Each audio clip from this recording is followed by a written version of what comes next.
नमस्कार, legal affairs में आपका स्वागत है। आज हम फिर आपके लिए एक बहुत ही ज़बरदस्त टॉपिक लेकर आए हैं जो बहुत ही सेंसिटिव नेचर का है, बट एक रियलिटी है। आज हमारे देश में 40% ऑफ द पॉपुलेशन जो है ये 18 साल से कम का है, मतलब बच्चों के हैं। और बहुत दुख की बात है कि 53% इसमें कम से कम जो है उनको कभी ना कभी किसी न किसी तरह से सेक्सुअली अब्यूज़ हुए हैं। इसी को लेकर जो एक्ट है हमारे देश में उसी के बारे में हम आज बात करने वाले हैं। वो एक्ट है the protection of children for sexual offences act. ये पॉक्सो कहते हैं इसे, अक्सर लोग उसको पॉस्को भी बुला लेते हैं। बट ये जो है 2012 में बना था, फिर 2019 में अमेंड हुआ है और स्ट्रिंजेंट हुआ है। क्या है एक्ट, ये क्या इसमें प्रोविजंस हैं और बच्चों को किस तरह से सिक्योर किया जा रहा है, यही हम आज जानेंगे। और इसी के लिए हमने फिर एक बार एक्सपर्ट पैनल को हमारे इनवाइट किया है। पहले सबसे मिला दूं जो हमारे परमानेंट एक्सपर्ट है हमारे साथ में, कृष्णा ठक्कर जी, को founder MD Thakkar and associates, mediation coach और न जाने क्या क्या की एक्सपर्ट है। और साथ में है हमारे बेंगलुरु से डायनामिक हस्बैंड वाइफ डुओ। पत्नी जी से तो आप पिछले हफ्ते भी मिले थे जब हमने पोस्ट के बारे में डिस्कस किया था। और आज पहले मैं मिला दूँ मोहम्मद रफ़ीक साहब से, जो कि मीडिएटर है, एडवोकेट है, कॉर्पोरेट लॉयर है एंड वी लीगल के को फाउंडर है। उनकी पत्नी के साथ उन्होंने ये लीगल फॉर्म किया है which basically provide solutions and imparts training for corporate in legal areas. Rafiq sahab, बहुत बहुत स्वागत है आपका लीगल अफेयर्स में। Thank you Reddy. और ये बता दूं कि जिस तरह से कृष्णा जी मीडिएटर है, सर्टिफाइड है, वो रफ़ीक साहब भी सर्टिफाइड मीडिएटर है एंड ऑफ कोर्स हम आज जो डिस्कस कर रहे हैं उसमें भी बहुत एक्सपर्ट है। फिर एक बार आपका स्वागत। एंड ऑफ कोर्स दीपा रफ़ीक जी, जो जिस तरह से हमने पहले भी बताया था कि कॉर्पोरेट लीगल ट्रेनर है, शी इज ऑल्सो को founder of V legal and बहुत ही जानकार है इस टॉपिक पे जो हम आज डिस्कस कर रहे हैं। आप दीपा जी, बहुत बहुत स्वागत आपका। Thank you. शुरुआत आपसे ही करता हूँ कृष्णा जी के, ये जो पॉक्सो एक्ट की जब हम बात करते हैं, protection of children for sexual offences, ये 2012 में पहले बनाया गया, फिर 2019 में ये किया गया। एक ओवरऑल अगर आप व्यू दे दें कि एग्जैक्टली ये क्या कहता है ये? पहले सेक्सुअल ऑफेंसेस होते थे, जब बड़ों के साथ बैड हरकत होती थी, जैसे रेप या सेक्सुअल ऑफेंसेस होते थे, तो वो रेप वाले सेक्शंस में IPC, see normally in our episode we don't talk very technical, so sections, rape वाले सेक्शंस लिए जाते थे। पुलिस क्या एक्शंस लेती थी, फिर पुलिस कैसे उन अक्यूज्ड को और कंप्लेनेंट को कैसे हैंडल करती थी। सपोज वो मेजर महिला है तो उसके साथ में कैसे पूछताछ होती थी, ये सब अलग है। लेकिन बच्चों के साथ क्या वही बर्ताव करना चाहिए? क्या उनको पुलिस स्टेशन में आना चाहिए? क्या उनके साथ भी वही सब होना चाहिए? या ये सब जो गाइडलाइंस है वो गवर्नमेंट ने इस एक्ट में लिखी है, ताकि अगर किसी भी बच्चे के साथ ये गंदी हरकत हो, it need not be only penetrative, it can be others also. We will discuss, we have panelists with us, we will discuss कि कोई भी हरकत हो तो किस तरह से पुलिस पे उस चीज का कॉग्निजेंस लेना चाहिए, how it should be handled, वो सब इस एक्ट में है। बिल्कुल। रफ़ीक साहब, जिस तरह से कृष्ण जी ने बताया कि ये सब बच्चों के लिए खास प्रोटेक्शन के लिए दिया गया है, जहाँ तक ये समझने की कोशिश कर रहे हैं कि काफ़ी स्ट्रिंजेंट ये एक्ट बनाया गया। और जैसा मैंने कहा कि 2019 में मेरे ख्याल से डेथ पेनल्टी भी इंट्रोड्यूस कर दी गई इसमें, और बहुत कुछ इसमें ऐड किया गया। ये आप बताएंगे कि क्यों इतना ये सीरियस इस एक्ट को बनाया गया? थैंक यू आवाज, first of all for having us here. मैं कृष्णा जी ने बोला उधर से कंटिन्यू करना चाहता हूँ।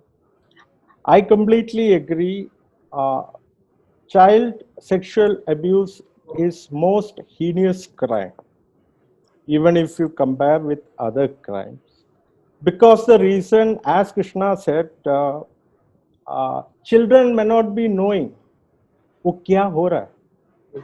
अगर बच्चे है, infant है, and this is the same reason the perpetrator is doing that, because it should not go out.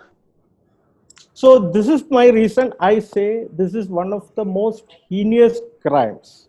Rest all the victim or the person who's affected may be aware of what is happening.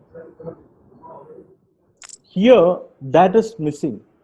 Now, आपने बोला law is very serious and stringent. I completely agree. I have 5 points to explain that. First is, ये एक law है, death punishment can be awarded.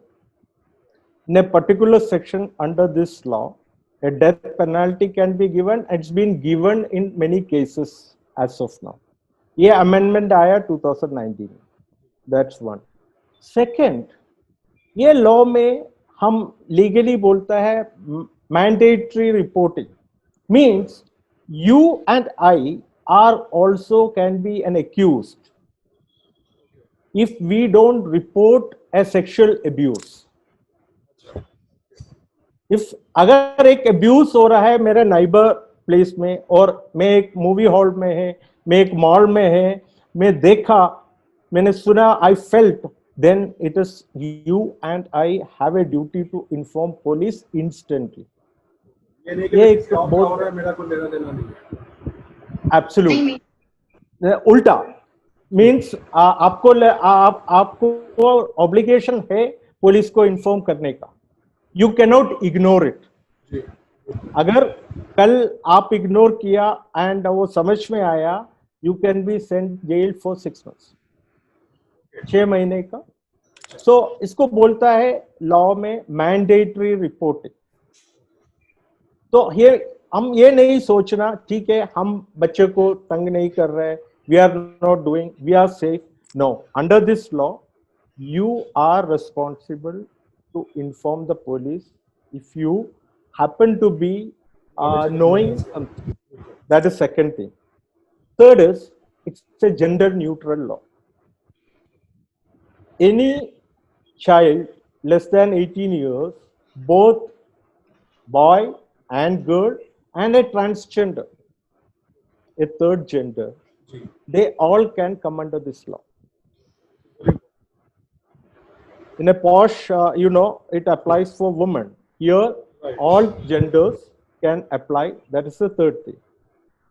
Fourth thing is, in normal criminal case में आपको पता होगा जो प्रोसिक्यूशन को prove करना है ये बंदे ने एक ऑफेंस, ये जुर्म किया हुआ है. अगर मैं एक्यूज्ड है, मेरे अगेंस्ट केस है, मैं सिर्फ कोर्ट में जाके ये बोलता हूं मैंने नहीं किया.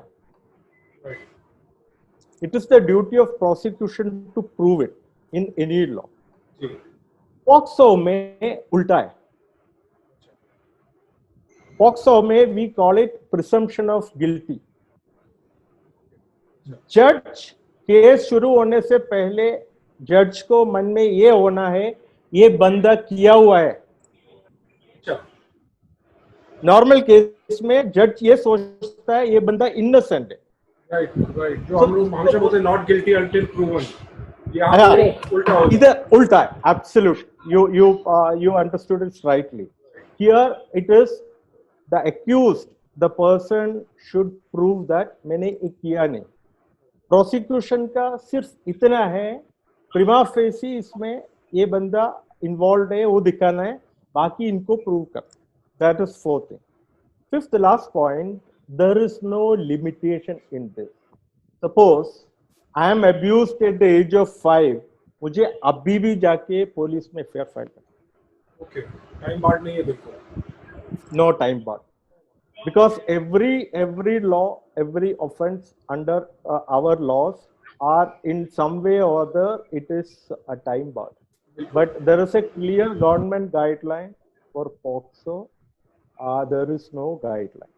So why I said all these things, this law is seen as very serious and very stringent. That is it. बिल्कुल. बहुत अच्छे से आपने रफीक जी समझाया है. दीपा जी, जिस तरह से अभी इन्होंने बताया कि किस तरह से एक्ट बनाया, पिछली बार हमने डिस्कस किया था पॉश के बारे में, महिलाओं के ऊपर जिस तरह से सेक्सुअल असॉल्ट होते हैं. यहाँ पे हम देख रहे हैं कि बच्चों को लेकर ये पूरा एक्ट बना गया है एंड जेंडर न्यूट्रल है.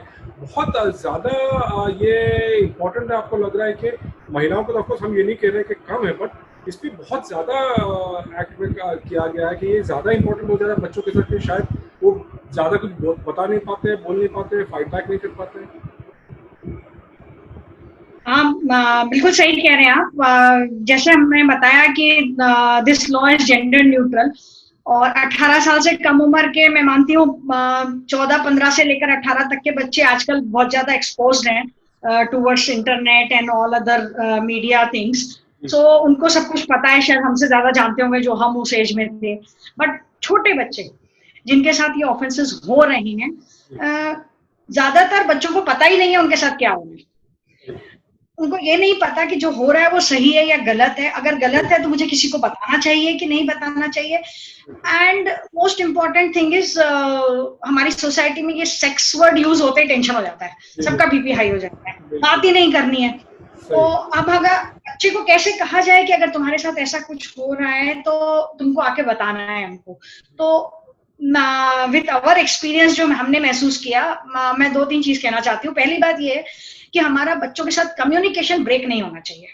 कभी ये मत सोचिए कि आपको बच्चे से बात करने की जरूरत नहीं है, नॉर्मल बात करते रहिए बच्चे से। हमेशा कम्युनिकेशन होना चाहिए, so that child should have that confidence कि मेरे साथ अच्छा हो या बुरा हो, मैं अपनी मदर को, फादर को या एक पर्टिकुलर टीचर को जाकर बता सकता हूँ। I can share everything. उसके बाद उनकी रिस्पॉन्सिबिलिटी है, वो संभाल लेंगे। मेरे साथ जो हुआ मैंने आपको बता दिया। तो बच्चे को वो कॉन्फिडेंस आपको देना पड़ेगा। और जब आप वो देते हैं बच्चे को कॉन्फिडेंस, और हम कहते हैं छोटे बच्चों के साथ कैसे बात करें इस तरह के सेंसिटिव सब्जेक्ट पर, तो 2 प्रिंसिपल्स हैं। एक है swim suit rule. Swim suit rule में आप बच्चों को सिर्फ ये बताइए कि देखो, जब स्विमिंग करते हैं, आप भी करते हो, हम भी करते हैं, सब करते हैं, बच्चा खुद नहीं करता तो देखा ही है लोगों को स्विमिंग करते हुए। स्विमिंग करने के टाइम पर हमारे जो बॉडी पार्ट कवर्ड रहते हैं, जिनको हम कवर करके स्विमिंग करते हैं, वो हमारे पर्सनल पार्ट्स हैं। अगर कोई आदमी उसको देखता है या टच करने की कोशिश करता है, दैट इज रॉन्ग। सो अगर कुछ ऐसा होता है तो आप आकर हमको बताओ, बस इतना ही बताओ। ये तो हम जनरल बात बच्चों को बता सकते हैं। बच्चों को एक्सप्लेन नहीं करना कि रेप क्या होता है, वो हमें बताने की जरूरत नहीं है। सिर्फ इतना बताइए कि at the time of swimming whatever parts are covered, those are my personal parts. किसी को except your mother, not even father, except your mother, nobody has a right to touch और लुक एट दोज पार्ट्स। तो अगर कोई ऐसा करता है तो आप आके हमको बताओ। बाद में फिर बाकी पेरेंट्स को संभालना ही है उसके बाद। तो that is the first rule. वो हम बहुत इजीली कन्वे कर सकते हैं बच्चों को नॉर्मल बातचीत में। इसमें कुछ बड़ा इशू नहीं, हम सेक्सुअल बात नहीं कर रहे हैं। दूसरा प्रिंसिपल, नो गो टेल। अगर आपको कोई ऐसी जगह पर टच करता है तो उसको पहले बोलो, no, I am not ready for that, I am not, it is not acceptable. Resist, go, वहां से भागो, निकल लो उस जगह से, wherever you can run away. Go and then tell whoever is available person to you, your teacher, your mother, your sibling, जिसपे भी आपको कॉन्फिडेंस है, जो भी आपको अवेलेबल है, उसको जाके बताओ। ये 2 फीलिंग आ जाती है, वो नहीं होना है, कम्युनिकेट करना है, जरूरी बहुत है। Exactly. बहुत सही बताया, बच्चों को समझा दें। बहुत सिंपल से आपने बताया, क्योंकि हमारे कल्चर में जैसे आपने कहा सेक्स वर्ड आ जाता है, बच्चों से कैसे बात करें, ये करें, बट ये बहुत सरल तरीका है कि इस तरह से आप बच्चों पे कर सकते हैं। रफीक जी, आपसे ही पूछना चाहूँगा कि हम ये जो बात कर रहे हैं कि भाई क्राइम बच्चों के खिलाफ की प्रोटेक्शन के लिए है, तो ये पॉक्सो में कौन से ये क्राइम कवर हो रहे हैं कि न कि कि हम बात ही नहीं करते हैं ये सब क्राइम्स की, but these are happening actually. तो क्योंकि इसमें काफ़ी टेक्निकल टर्म्स आते हैं, sexual assault, aggravated sexual assault, and अब जैसे आपने बीच में बोला पेनिट्रेटिव है, तो क्या क्या कवर हो रहा है इसके? The problem with our laws, वो हमको समझ में नहीं आता है, पड़ेगा तो कोई भी लॉ ले लो, POCSO is not an exception.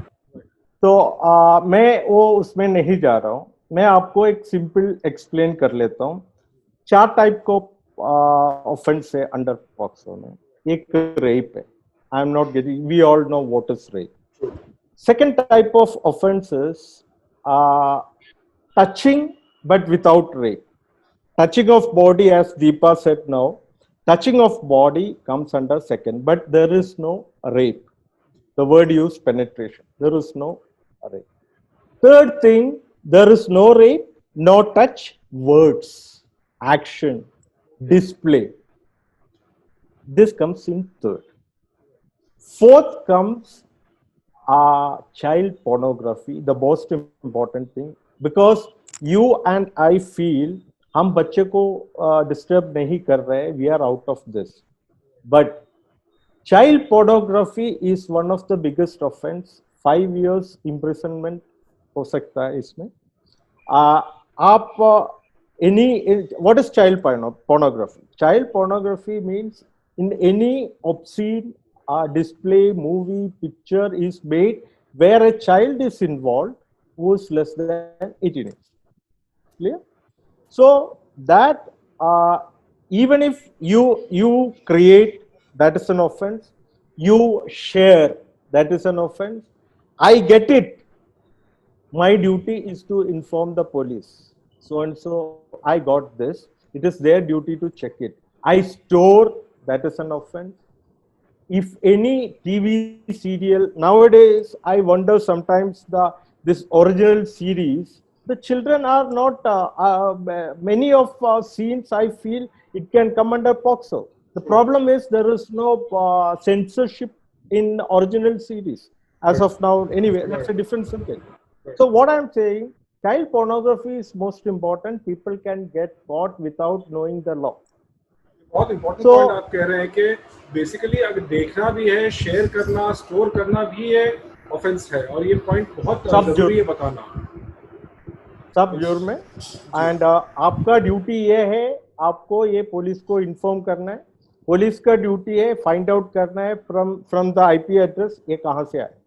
And हम ये सोच रहे हैं, हमारे पास वेबसाइट, आई मीन व्हाट्सएप और Telegram, nobody nose. It's false. Everything is being recorded in your service provider server wherever you go. So be careful. This is the biggest offense, and this is the most important, most negligible offense. People don't understand. This is an offense. Recently in Kerala there was a hunt, and they caught 30 WhatsApp admins who only share this on payment. True. So that is important. So these are the offenses under POX. ये रवि साहब आपने बहुत important बात कहा, क्योंकि हाल ही में हमारे नवी मुंबई के पुलिस कमिश्नर साहब संजय कुमार साहब ने भी बताया था, जो आप बता रहे हैं कि आपको लग रहा है कि आप अपने रूम में, ऑफिस में, कहीं एनोनिमिटी में आप ये सब चीज़ें देख रहे हैं, बट उन्होंने बताया कि हमारे पास ये डेटा आया है कि कौन कौन देख रहा है, आईपी एड्रेसेस हमारे पास आए हैं और हम उन तक पहुँच रहे हैं. एंड ये उन्होंने एक बच्चों के प्रोग्राम में ये बताया था कि इस तरह से हो रहा है. कृष्णा जी, आपसे पूछना चाहूँगा कि ये जो हम डिस्कस कर रहे हैं टच के बारे में, ऑफेंसेस के बारे में, एक रियलिटी जो है, जो स्टैटिस्टिक्स में बता रहे हैं कि हम बच्चों के बात करें प्रोटेक्शन की, बच्चों के प्रोटेक्शन से बाहर के नहीं है. घर में जो है नोन केसेस जो है उनका परसेंटेज बहुत ज़्यादा है, जिनको बच्चा जानता है, जिन पर ट्रस्ट करता है. एंड आई एम श्योर आपके पास इस तरह के केसेस आ रहे होंगे, एक्सपीरियंस आ रहा होगा. इसके बारे में बताइए कि यहाँ पे एक्ट क्या बोल रहा है और किस तरह से डील कर रहा है. जैसे दीपा जी ने कहा कि बच्चों को डीपली नहीं बताने की जरूरत है, लेकिन good touch, bad touch, swim suit वाला एरिया, नो गो टेल, ये सब आजकल स्कूल्स में भी बता रहे हैं बच्चों को कि what is good touch, what is bad touch. Okay, अगर आपको आपका बच्चा आके बोलता है कि मम्मा that uncle, the bus driver, the van fellow या व्हाटएवर, he touched me, कई बार नॉर्मली अच्छा शुशुशु, डोंट टेल पापा. सो ये जो शुशुशु वाला एटीट्यूड है ना, वी शुड स्टॉप. ओके, कई बार हमको शर्म आती है कि यार हमारे बच्चे के साथ ये हो गया, हम कैसे जाके रिपोर्ट करें. नो, हम पुलिस स्टेशन में अच्छे लोग नहीं जाते. पुलिस स्टेशन में जाके हम कैसे बोले कि हमारे बच्चे को फलाने ने ऐसे ऐसे टच किया. आपको वो बोलेंगे बच्चे को लेके आओ, आपको रिफ्यूज करके आप स्ट्रिक्टली बोल सकते हो this is a POCSO matter, and उनके एंटेना खड़े हो जाएंगे. In fact act states that a lady constable, if your child is a girl, a lady constable not dressed in a police uniform can come to any comfortable place where the child is comfortable to share. वो आपका घर हो सकता है, वो McDonald's हो सकता है, वो कहीं भी हो सकता है कि बाबू ये मेरी फ्रेंड है, can we just say what happened, and the police has to take cognizance of it. They need not cross check with the client. बताओ बेटा कहाँ क्या किया. No, like Rafiq ji said, it is presumed that a person who is blamed for it has done it. Let him prove it that he's not done it. Rafiq जी, ये जो कृष्णा जी ने जो कहा है कि लेडी कांस्टेबल वगैरह उनको खुद आना पड़ेगा, बच्चे से बात करना पड़ेगा, ये एक्ट में काफी चाइल्ड फ्रेंडली प्रोसेस इसमें बताया गया है, क्योंकि आफ्टरऑल वो बच्चा है। इसके बारे में कुछ बताइए, क्योंकि जैसे उन्होंने कहा कि लोग घबराते भी हैं, गिल्ट भी होता है, पुलिस स्टेशन कैसे लेके जाए बच्चे को, तो ये चाइल्ड फ्रेंडली प्रोसेस क्या है? Absolutely. Jyoti, this law, as we said, it's for children. So each stage of this law means, I can tell you briefly, FIR is the first stage where we file complaint. A child need not go there. Then we're taking investigation is the second stage, where, as Krishna said, that a police who is not in uniform, if it's a girl child, a girl without a police police officer, woman police officer, the child should not be questioned. Now, sometimes the child may not, you cannot ask the details of the thing. You take what child says and you further investigate things. At any stage, you cannot compel the child, because the problem, why there is one reason why people try to forget this without going to court. One problem with this law, minimum 4 times this child has to repeat the story. First before police, second before medical officer, because medical test is very important. Third before public prosecutor. Fourth before the police, judge. So this is a trauma.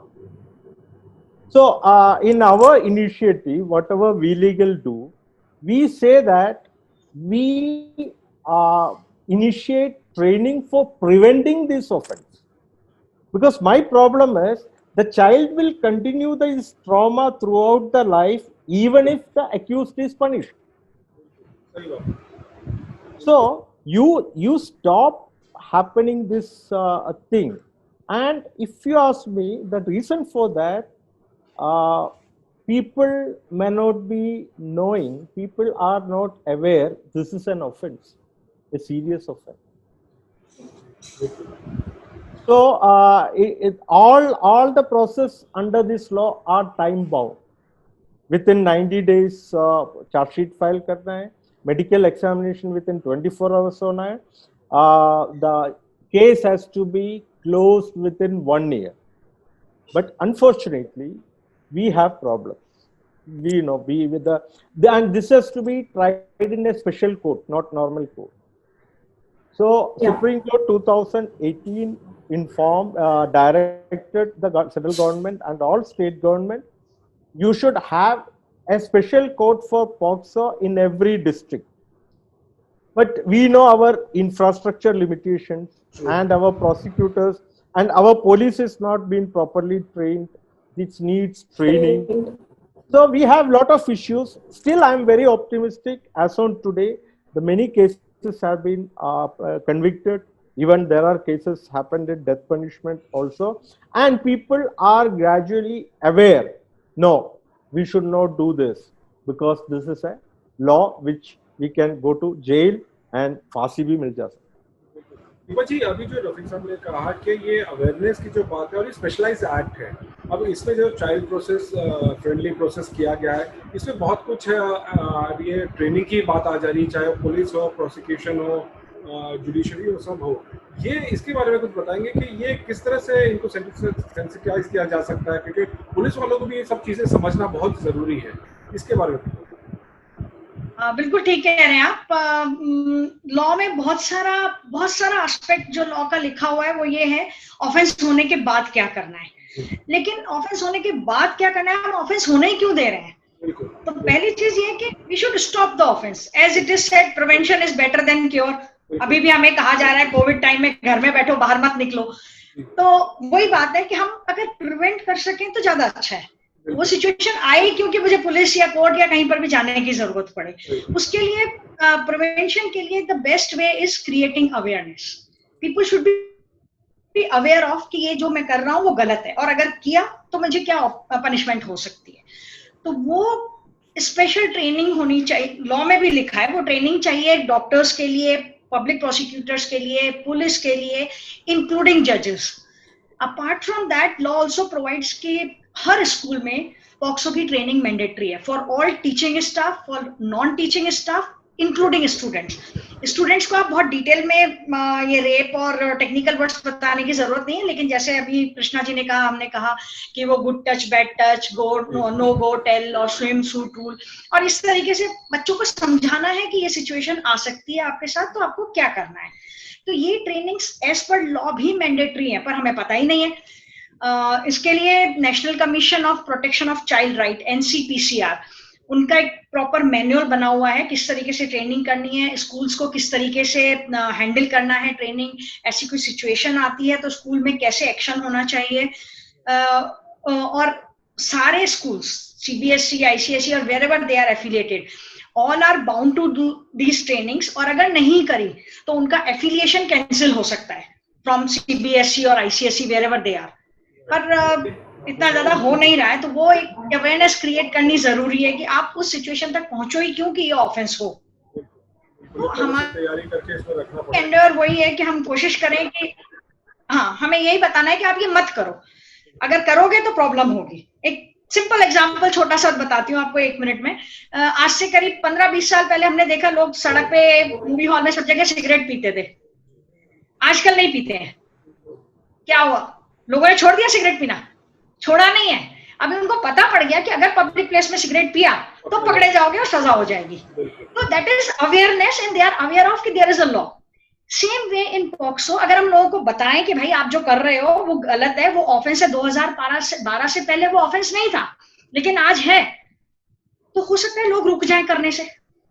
100% बंद नहीं होगा but at least कम हो सकता है। एक awareness है। कृष्णा जी, एक बहुत सेंसिटिव मैटर है, मैं उसको टच करना, जैसे दीपा जी ने शुरुआत में कहा था कि बच्चे आके अपनी माँ को बताएं, बाप को भी नहीं, कि कहाँ टच हुआ, क्या हुआ।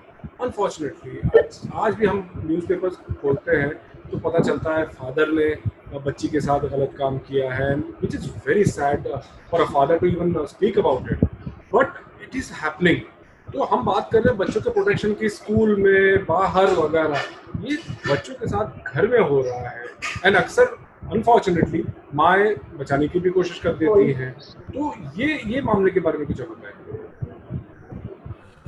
इनफैक्ट आप सही कह रहे हैं, कई बार ऐसे होता है कि मदर को कहीं बैंक का काम है और एक अंकल आंटी के पास छोड़ के चले गए, इतने विश्वास से छोड़ के चले जाते हैं कि वो गलत चीजें ये नॉन अंकल ही करते हैं, वो आंटी को भी नहीं पता होता है कि क्या हो रहा है। Then like you said, the mothers, like Deepa ji said, should prevent all this। अपना बच्चा, अपने बच्ची को आप बताएं कि गुड टच, बैड टच, और हो सके तो अपने साथ रखें, आप किसी और के साथ मत छोड़ें।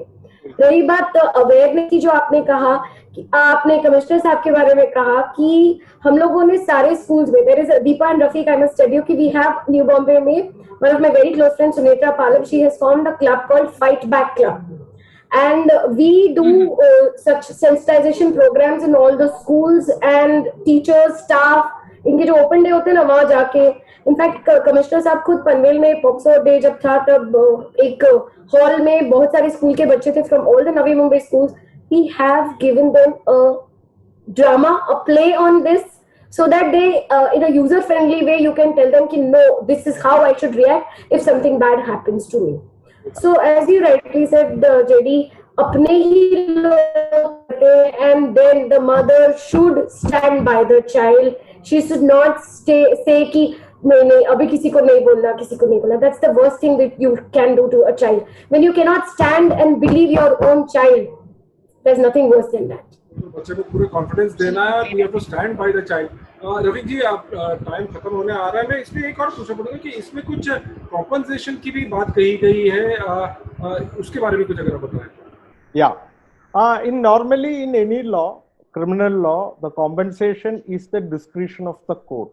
अगर कोर्ट्स को पनिशमेंट के, दूसरा पनिशमेंट के अलावा कॉम्पेंसेशन देना है तो दे सकता है। इसमें कॉम्पेंसेशन ऑलमोस्ट मैंडेटरी है, वो भी एट इंटरिम लेवल।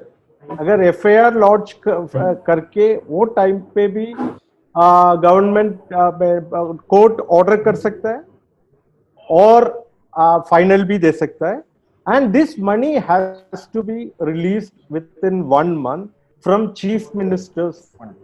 मतलब fund भी obligation आ जाता है वो देने का. Absolutely, it is an obligation on government, and it has to be released at the interim level. See, look at the seriousness. At the time of case, before trial, the court presumed that yes, this child or this family are entitled for some compensation, even before case.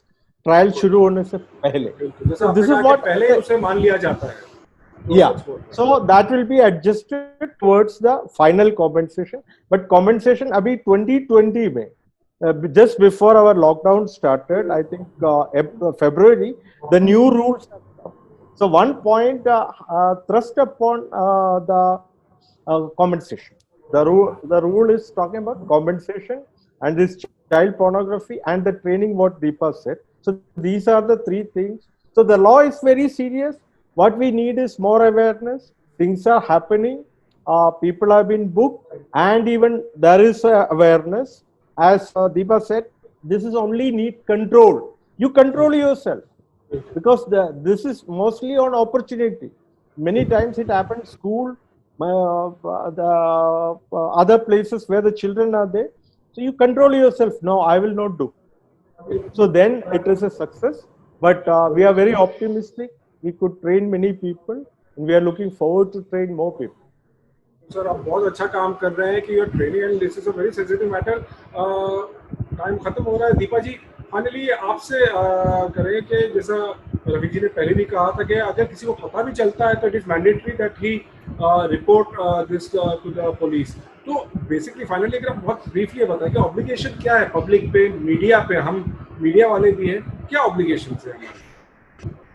Obligation ये है कि अगर आपके आसपास कहीं कुछ ऐसा हो रहा है, आपने कहीं देखा है, आपको पता पड़ रहा है, तो एज गुड फेथ आपको पुलिस को और या सीडब्ल्यूसी को, जुवेनाइल जस्टिस बोर्ड को, जो अथॉरिटीज डिस्ट्रिक्ट लेवल पर हैं, उन्हें इन्फॉर्म करना है कि आपको पता पड़ा या आपने देखा कि आपके आसपास कोई चाइल्ड सेक्सुअल अब्यूज हो रहा है. अगर नहीं बताया और कल पता पड़ा कि आपको मालूम था और आपने नहीं बताया, then you can be punished for 6 months. And reporting should be confidential. Names should not be disclosed. Which is very important. वही मैं आपको सुनना चाह रहा था. And finally, Krishna ji, sum up करते हुए जो हमें experts ने आज ये जो points दिया है, final word आपसे.